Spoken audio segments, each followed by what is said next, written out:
राज्याचे लाडके मुख्यमंत्री देवेंद्र फडणवीस यांचा वाढदिवस आहे। वाढदिवसानिमित्त माननीय देवेंद्रजी नेहमी सांगतात की जाहिरात करू नये, फलकं लावू नये, शुभेच्छांचे होर्डिंग्स करू नये, परंतु काही सामाजिक जर कार्य केलं तर ते मात्र निश्चित करावं।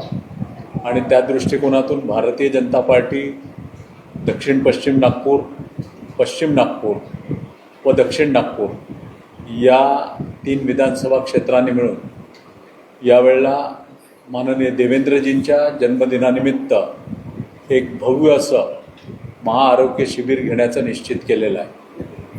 या महाआरोग्य शिबिराची खासियत अशी आहे की आम्ही 3ही विधानसभा क्षेत्रामध्ये 75 वॉर्ड्स आहे। या 75 वॉर्ड्समध्ये येणाऱ्या 5 तारखेपासून तर 15 तारखेपर्यंत पहिल्यांदा स्क्रीनिंग कॅम्प लावतो आहे। स्क्रीनिंग कॅम्पमध्ये पेशंट्सनी यायचं आहे, रजिस्ट्रेशन करायचं आहे, त्याचं बेसिक जी तपासणी आहे, रोगनिदान जे आहे ते त्या स्क्रीनिंग कॅम्पमध्ये होणार आहे। या स्क्रीनिंग कॅम्पमध्ये सर्व प्रकारचे जे रोग आहे, मग ज्याच्यामध्ये जनरल सर्जरी असेल, नेत्ररोग असेल, अस्थिरोग असेल, हृदयरोग असेल, मेंदुरोग, बालरोग, मूत्ररोग, प्लास्टिक सर्जरी, कान, नाक, घसा, स्त्रीरोग, त्वचा, गुप्तरोग, मनोविकार, श्वसनविकार, क्षयरोग, कर्करोग, मधुमेह अशा इतर सर्व जेवढे रोग असतील त्या सर्व रोगांच्याबद्दल रुग्णांचं स्क्रीनिंग होणार आहे। आणि स्क्रीनिंग झाल्यानंतर त्यावेळेला डायग्नोस्टिक होईल, रोगनिदान निश्चित होईल आणि 5 ते 15 झाल्यानंतर त्यांचं डायग्नोस्टिक केलं जाईल। मग ज्याच्यामध्ये समजा त्यांना अल्ट्रासाऊंड सांगितलं, सोनोग्राफी सांगितली, एक्सरे सांगितलं किंवा CT स्कॅन सांगितलं, MRI सांगितलं, तर हे सर्व पूर्ण जे आहे ते पूर्ण फ्री ऑफ कॉस्ट निःशुल्करित्या हे संपूर्ण केल्या जाईल।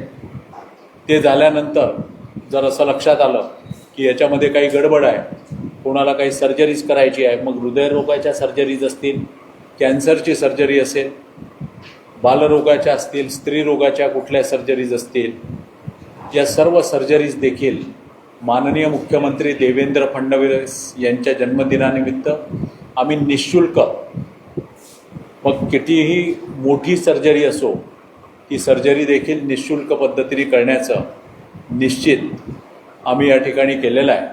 आपल्या सर्वांना विनंती आहे की एवढं मोठं शिबिर आजपर्यंत नागपुरात झालं नाही। याच्या आधी 2 शिबिरं आम्हीच घेतलेली होती। त्या शिबिरामध्ये देखील 3000 सर्जरीज झाल्या होत्या। यावेळेला जवळपास 10,000 सर्जरीज या अपेक्षित आहे। कॅटरॅक्टपासून तर सर्व इतर सर्जरीज, या सर्व सर्जरीज या ठिकाणी नागपुरामध्ये होतील। मग यामध्ये मेयो हॉस्पिटल असेल, एम्स असेल, GMC असतील, लता मंगेशकर आहे, शालिनीताई मेघे आहे, त्याचप्रमाणे इतर काही प्रायव्हेट हॉस्पिटल्स आहे, या ठिकाणी या सर्जरीज होतील। नागपुरातले प्रख्यात डॉक्टर, काही मुंबई पुण्याचे प्रख्यात डॉक्टर हे देखील या ठिकाणी येतील आणि या सर्जरीज या ठिकाणी निश्चितपणे करतील। आपल्या सर्वांना विनंती आहे की आपल्या सर्वांच्या प्रिंट मीडिया असेल, लोकल चॅनल्स असतील, याच्या माध्यमातून या संपूर्ण शिबिराची प्रसिद्धी करावी, ज्याच्या माध्यमातून जास्तीत जास्त रुग्ण या शिबिरांपर्यंत पोहोचतील।